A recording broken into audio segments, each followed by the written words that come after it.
PM Modi ने बांग्लादेश चुनाव परिणाम पर स्थिति साफ होते ही बधाई संदेश भेज दिए। जी हां, तारिक रहमान को उन्होंने बधाई दी है और कहा है कि बांग्लादेश की जनता ने तारिक रहमान के नेतृत्व के प्रति अपना भरोसा जताया है। भारत एक लोकतांत्रिक, प्रगतिवादी और समावेशी बांग्लादेश के साथ हमेशा खड़ा रहेगा। मैं आपके साथ मिलकर हमारे बहुआयामी संबंधों को मजबूत करने और हमारे साझा विकास लक्ष्यों को आगे बढ़ाने के लिए उत्सुक हूं। माना जा रहा है कि बांग्लादेश के पहले सैन्य शासक और पूर्व राष्ट्रपति जियाउर रहमान और पूर्व प्रधानमंत्री खालिदा जिया के बड़े बेटे तारिक बांग्लादेश के अगले प्रधानमंत्री होंगे। बांग्लादेश के आम चुनाव में बांग्लादेश नेशनलिस्ट पार्टी बीएनपी का सबसे बड़ा पार्टी के रूप में उभरना और जमाते इस्लामी का बहुमत से दूर रहना दक्षिण एशिया की राजनीति में ये बेहद महत्वपूर्ण है।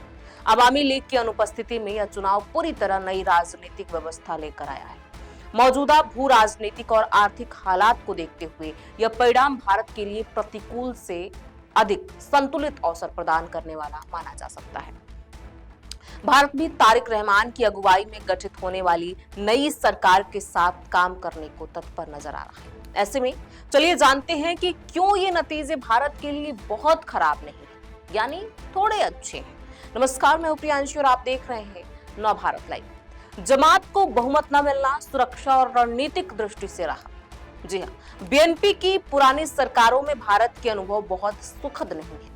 फिर भी किसी भी स्थिति में तारिक रहमान की पार्टी जमाते इस्लामी से बेहतर साबित होगी। जमाते इस्लामी का वैचारिक झुकाव लंबे समय से पाकिस्तान समर्थक राजनीतिक और इस्लामिक कट्टरपंथी धाराओं की तरफ माना जाता रहा है। यदि उसे स्पष्ट बहुमत मिलता तो भारत की पूर्वोत्तर सीमाओं पर अस्थिरता, कट्टरपंथी नेटवर्क की सक्रियता और सीमा पार घुसपैठ जैसी चिंताएं बढ़ सकती थी। जमात ने इस चुनाव में भारत के लिए भले ही नरम रवैया अपनाया है, लेकिन पूर्व में वह हमेशा से भारत विरोधी भावनाओं को भड़काने वाला रहा है।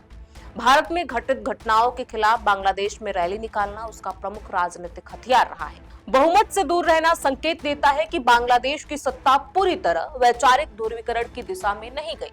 इससे भारत को सुरक्षा मोर्चे पर तत्काल दबाव का सामना नहीं करना पड़ेगा।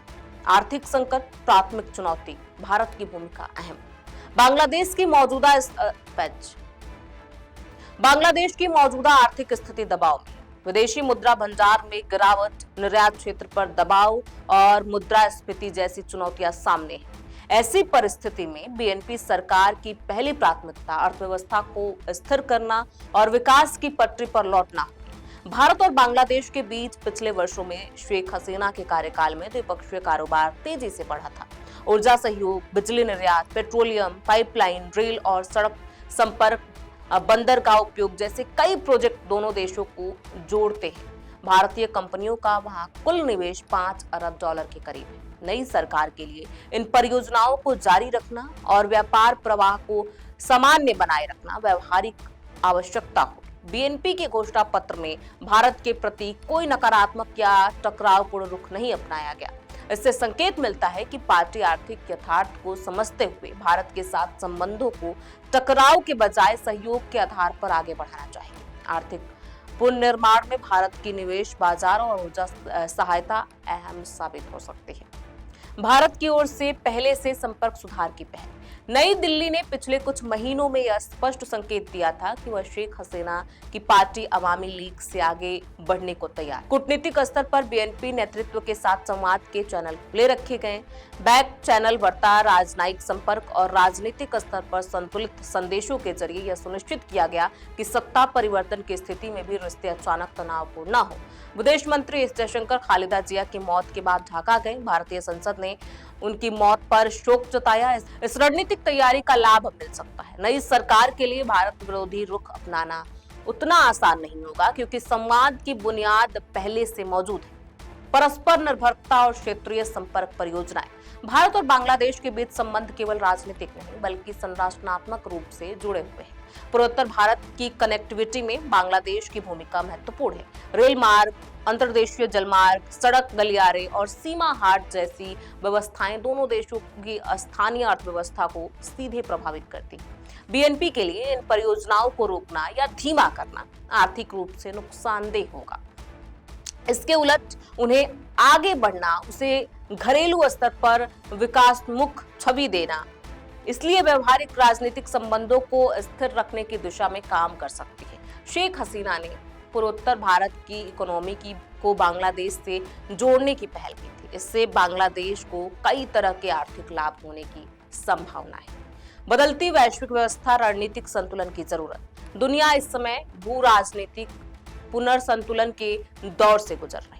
इंडो पैसिफिक क्षेत्र में प्रतिस्पर्धा तेज है। चीन की आर्थिक सक्रियता और पाकिस्तान के साथ उसके समीकरण स्पष्ट है।